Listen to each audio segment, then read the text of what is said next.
നമസ്കാരം. ഇന്ന് നോക്കാൻ പോകുന്നത് ജൂലൈ മാസം OTT റിലീസ് ചെയ്യാൻ പോകുന്ന ചിത്രങ്ങൾ ഏതൊക്കെയെന്ന്. അതിൽ ഒന്നാമത്തെ ചിത്രമാണ് മമ്മൂട്ടി, രാജീവ് ബി ഷെട്ടി, അഞ്ജന ജയപ്രകാശ്, ബിന്ദു പണിക്കർ എന്നൊക്കെ പ്രധാന കഥാപാത്രങ്ങളായ എത്തിയ ചിത്രമായിരുന്നു ടെർബോ.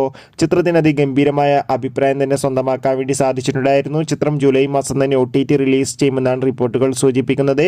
എന്തായാലും കാത്തിരിക്കാം ചിത്രത്തിന്റെ OTT റിലീസിനായി. അടുത്തതായി അറിയിക്കാൻ പോകുന്നത് ഉണ്ണിമുകുന്ദൻ, സൂരി എന്നൊക്കെ പ്രധാന കഥാപാത്രങ്ങളായി തമിഴ് ചിത്രമായിരുന്നു ഗരുഡൻ. ചിത്രത്തിന് അതിഗംഭീരമായ വിജയം തന്നെ സ്വന്തമാക്കാൻ വേണ്ടി സാധിച്ചിട്ടുണ്ടായിരുന്നു.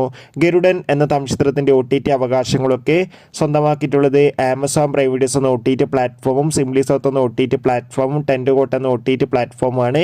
ചിത്രം ഇരുന്ന ജൂലൈ 5-ാം തീയതി ഈ 3 OTT പ്ലാറ്റ്ഫോമിലൂടെ OTT റിലീസ് ചെയ്യുമെന്ന് കൺഫേം ആക്കിയിട്ടുണ്ട്. ബിജു മേനോൻ, സുരാജ് ബർഞ്ഞാർമൂഡ് എന്നൊക്കെ പ്രധാന കഥാപാത്രങ്ങളായ ചിത്രമായിരുന്നു നടന്ന സംഭവം. ചിത്രത്തിന് ഒരു ആവറേജ് അഭിപ്രായം സ്വന്തമാക്കാൻ വേണ്ടി സാധിച്ചിട്ടുണ്ടായിരുന്നു. ചിത്രം ജൂലൈ അവസാനം വരെ തന്നെ മനോരമ മാക്സ് എന്ന OTT പ്ലാറ്റ്ഫോമിലൂടെ OTT റിലീസ് ചെയ്യുമെന്ന് കൺഫേം ആക്കിയിട്ടുണ്ട്. നിവിൻ പോളി, ധ്യാൻ ശ്രീനിവാസ്, അനുശ്വര രാജൻ എന്നൊക്കെ പ്രധാന കഥാപാത്രങ്ങളായ ചിത്രമായിരുന്നു മലയാളി ഫ്രം ഇന്ത്യ. ചിത്രം ഇരുന്ന ജൂലൈ 5-ാം തീയതി സോണി ലീവ് എന്ന OTT പ്ലാറ്റ്ഫോമിലൂടെ OTT റിലീസ് ചെയ്യുന്നുണ്ട്.